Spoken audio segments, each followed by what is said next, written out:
With the second year of franchising just about to get started in Pro Valorant, a lot of firsts are about to happen. The first year with the Chinese League, the first year with the league season being turned into 2 different splits, the first year using the new map Sunset and Agent ISO, but the most exciting first would be the addition of 4 Ascension teams that fought their way through Tier 2 to gain a franchise spot for the next 2 seasons, raising each league to 11 teams, meaning that Pro Valorant has just gotten a lot more competitive. And while we were well aware of the previous teams in franchising, I wanted to dive deep into the journeys, stats, and players that make up these new teams to see how and if they're going to come out of nowhere and shake up their regions this season. And most of these teams' paths to Tier 1 have been wild ones, so let's get into it. But first I want to ask you to subscribe, as I'll be continuing to post videos on Pro Valorant all year long, so you don't want to miss out. So the first Ascension team that we'll be looking at is the winners in the Pacific, Bleed, who after picking up one of the best smokes players in the region in Scary, went on a tear in the Pacific, winning 23 out of their 25 matches this last season. But if you want to hear more about the crazy stats their leader and star put up during the season, make sure you watch my last video about unknown players that will instantly become the best players in the region.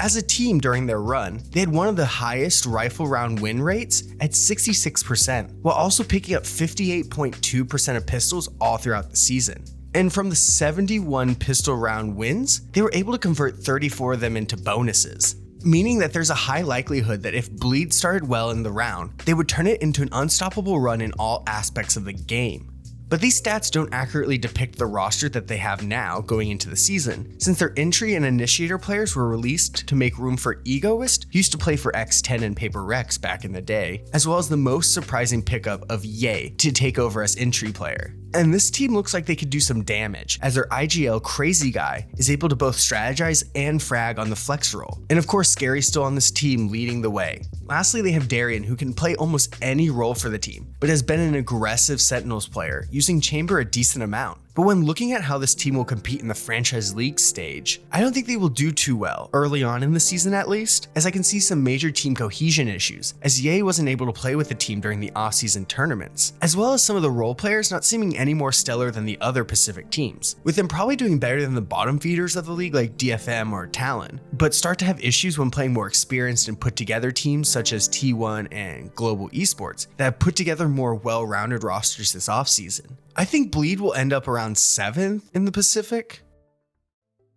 Let's move on to the most recently ascended team, Dragon Ranger Gaming, in the Chinese League. And while I must admit that my knowledge of Chinese Valorant is very limited, Dragon Ranger has really shown some promise, especially after upsetting the favorites Rare Atoms, winning in 4 maps in the grand finals. But in that match, there was a little concern with how their map pool looked going into harder matches, as they were systematically destroyed on Lotus 13-0, which can definitely follow them when playing against teams like EDG or Bilibili who have more top tier experience. But all throughout the season, they had a solid team in the region, taking matches off of Rare Atoms and Bilibili, with the finals match only being a real upset for people that hadn't really been watching the previous games. Going through who is on the team, right now they have Tyverus Luke on Jet and Raze, where he's pretty good at using the op, being pretty aggressive with it, which kind of seems like the meta in Chinese teams right now. As their main smokes player, they have Zeno, who only joined the team for their Ascension run after their original smokes player, Yuchen, who you might remember from FPX during last year's lock-in tournament, transitioned from player to assistant coach for the team.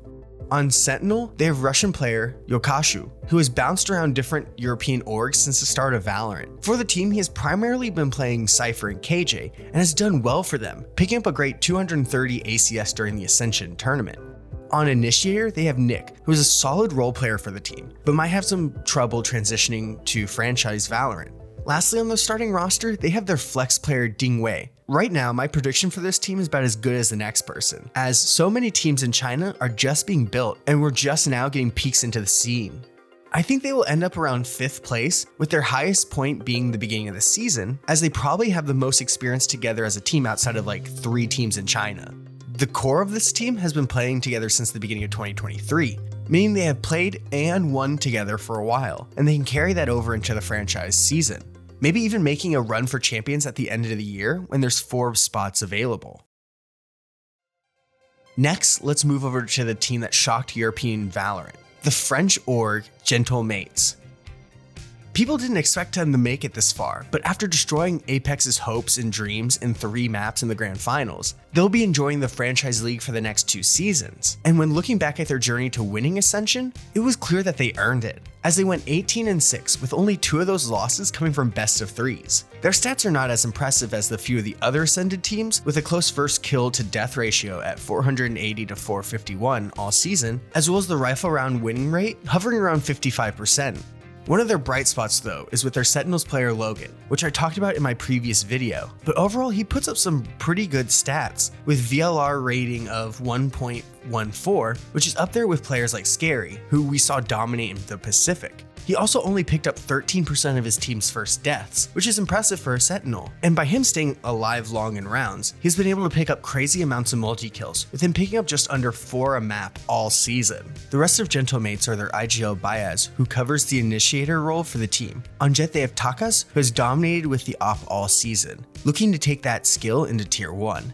Their smokes player is Whalers, who was very impressive in the grand finals, being one of the key reasons why they won a tough map 2 on Ascent. Lastly, we have their flex player Natank, who's a fan favorite as he can look unstoppable at times when he's on a roll, and he really lives up to the role of a flex player, playing 6 different agents during the Ascension tournament, with all of them having equal chance of him popping off on. When stacking all that up for the team going into next season, I'm not as optimistic as in other teams, as EMEA is going to be a hard one this year, with top talent being more spread out than any other region. Teams like Team Vitality, Koi, and even Team Heretics look like they have improved their roster since last year, and look to have the firepower that can take down the Gentlemates team. So right now I have them around 9th, beating out one of the other French orgs in Carmine Corp and BBL, but other than that, I can't see them reaching much further than that.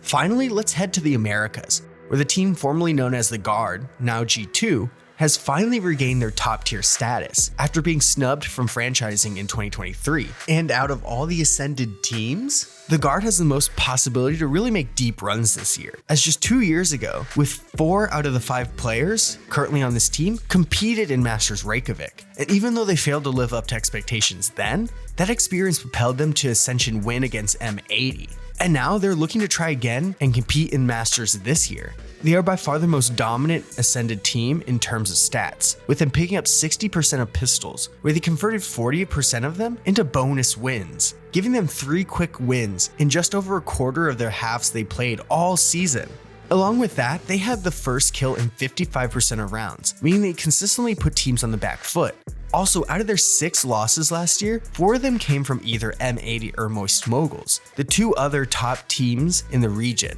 with only one of them not going the distance to a map 3. And that Moist team has been able to consistently beat tier 1 teams, meaning this G2 roster is prepared and ready to take on this challenge.